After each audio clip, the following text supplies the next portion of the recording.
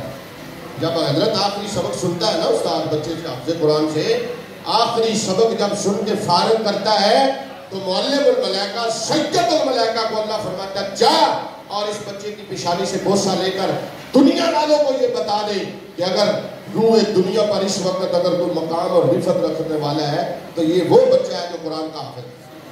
اتنا مقام، اتنی شان. اس لیے آخر میں یہی پیغام اور یہی عرض کروں گا، اگر اولاد ہے، بیٹی ہے یا بیٹا ہے، کوشش فرمائے اس کو دین کی طرف لے کر آئے. نبی پاک صلی اللہ علیہ وسلم کا فرمان ہے اپنی اولاد کو دین چیزیں سکھاؤ. اللہ کا قرآن، اللہ کی محبت، اللہ کے محبوب کی محبت، اور بعد میں لکھا ہے آل بیت کی محبت کے ساتھ 4 چیزیں 3 چیزیں جو بھی ہے. اس وجہ سے یہ انتہائی خوشی کی بات ہے، خوشی کا موقع ہے. والدین بار دیگر مبارکباد کے مستحق ہیں.